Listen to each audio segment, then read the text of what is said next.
What's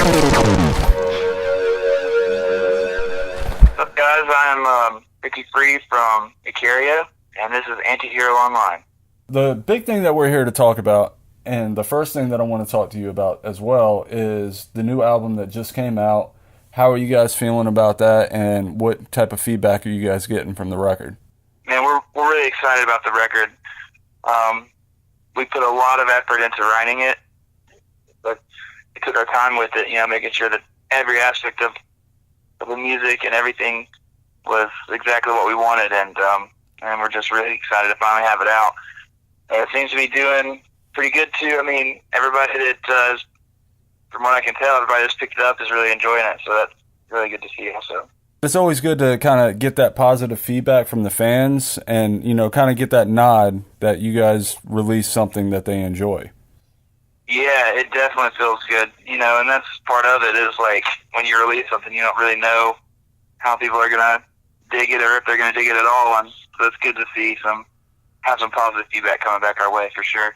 For people who don't know who the band is and the type of music that you guys play, can you kind of give me a synopsis of the sound of the band and what the album sounds like?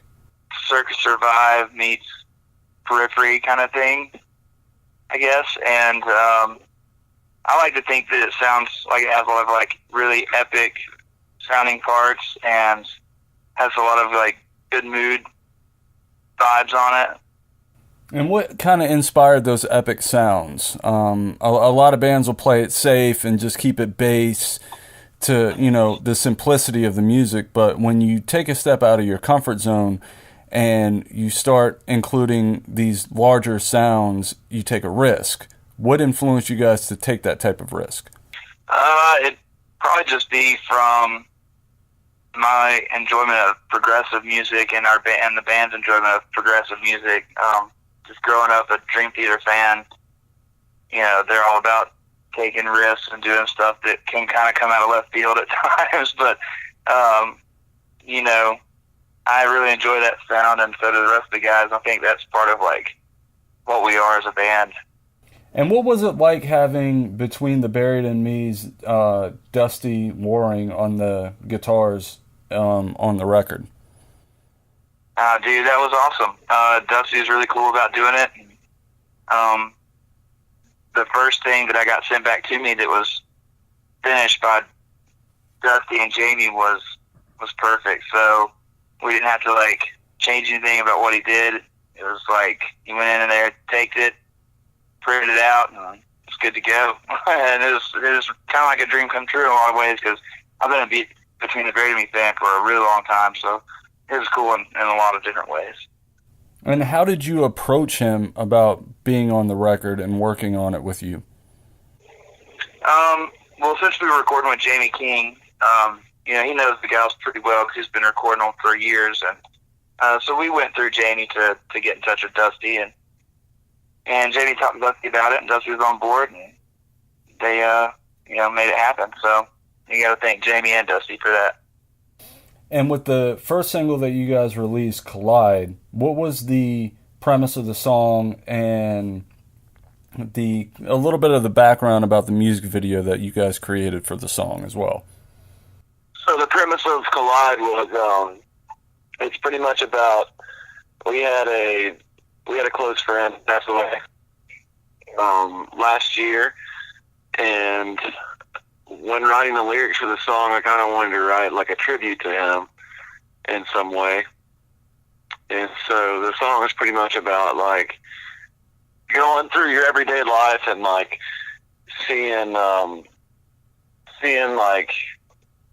physical attributes and also, like, spiritual attributes, like, through your everyday life, and, like, remembering that person and just always paying homage to that person and not, like, and just going through life and and not letting anything get you down, pretty much. So how has the chemistry kind of formed over the time that you have spent together, and when you guys went into the studio to work on this album, how did everything kind of, like, fall into place? 4/5 of the band had been together for probably a little over a year before we formed Icaria. And then we had some member changes, pretty much with a vocalist, and we were kind of playing more so like indie alternative music at the time. And once we had like the disbandment of our previous band, the four of us, John, Ricky, Ben, and myself, we still wanted to continue to play music. So we were like, man, let's play something that we really love, and we all love heavy music. So that's when we got the idea to form Icaria. And we added on our bassist, Josh, which is a really close friend of Ricky, our lead guitar player. And I moved over from bass to vocals. So the transition was really easy for us all because we're all close friends. And we just wanted to we just wanted to create heavy music, something melodic, and something that, we could get down to at the end of the day. So it was a really smooth transition as far as writing the record. And once we went into recording with Jamie, we had done so much pre-production beforehand.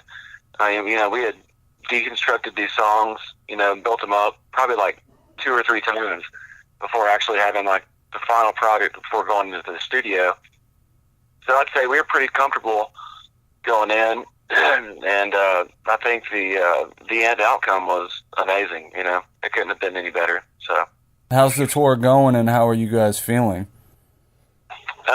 It's been awesome, man. Like we've had some long drives, super long drives, some like 12, 13 hour drives. So we've kind of had to tag team these drives together.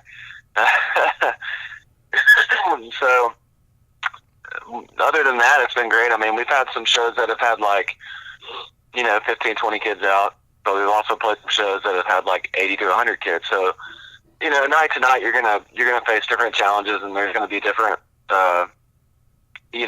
aspects of the shows that are gonna be awesome, and there's gonna be other aspects that depending on like how you're feeling that day, like if we're like running on fumes, no sleep, it might be a little harder, but that's just something that comes with tour, and you just have to overcome. But overall, man, it's been great. I love being on the road with these guys, and I can't really complain. It's been awesome. And I was talking to Metal Blade Records founder Brian Slagle yesterday, and he said one of the things that he notices about up-and-coming bands is they don't want to put the legwork in to get to where they need to be. They kind of just want to be lazy and take the easy route out. But from what you just told me, it seems like you guys are putting in the legwork. Even if the show only has 20 to 30 kids out there, you're still going to play it, and you're still going to put 100% into each show. Oh, for sure. I mean, definitely. You can't just like, for us, I mean, we've put 100%. I mean, we go, we go harder than paint. Yeah. We put shows where there's like maybe 2 kids there, and then the band, and like, you still got to give it your 100%. Yeah, because I mean, if there's 20 kids there, I turn around and usually tell somebody in the band, I'm like, all right, my goal is to at least sell, like, if there's like 20 kids there, I want to sell at least 2 to 5 CDs or something like that. I'm always like thinking about like, we got to put on a show, we got to impress, we've got to make gas money, we've got to sell some merch, So it's like, we give it our all, man. Even if it's just for one person to become a fan from, it's worth it. Yeah, for sure. So definitely got to give your all. And the importance of newer bands coming up and the merch sales and selling CDs and stuff like that to help make that gas money. A lot of people don't understand that you guys aren't getting much money for the gigs. Everything comes from merch sales and CD sales. At this point, for sure. Because, you're always doing the venue. Most venues are they're going to have to cover their sound and whatever costs opening building costs before they can actually pay the band, So if you get 15 to 20 kids out of the show, you're probably not going to see much off the door. Yeah, because you're also going to pay, the promoter's going to get paid, the venue's going to get paid, and then you've got, let's say, 3 bands are on tour together, and all 3 of those bands are wanting to get paid too. So the money for the gig itself, especially when there's not a large amount of people in attendance is, small. It's very minimal. Before I let you go, I got one more quick question.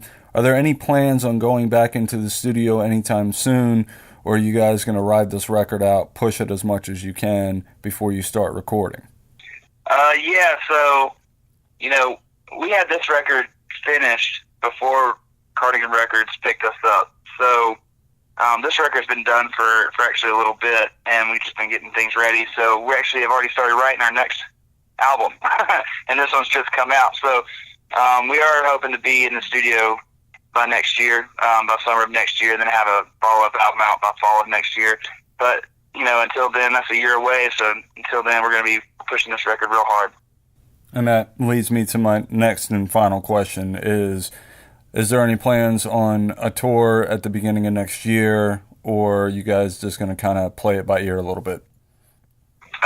Yeah, actually, we have dates we're working on in October, November, December, and January. There's probably going to be a lot of tour dates announced over the next couple months, so definitely keep your eye out for that, because I imagine we'll be spending equal parts on the road and at home, and that's going to be a lot of time on the road, so keep an eye out for that for sure.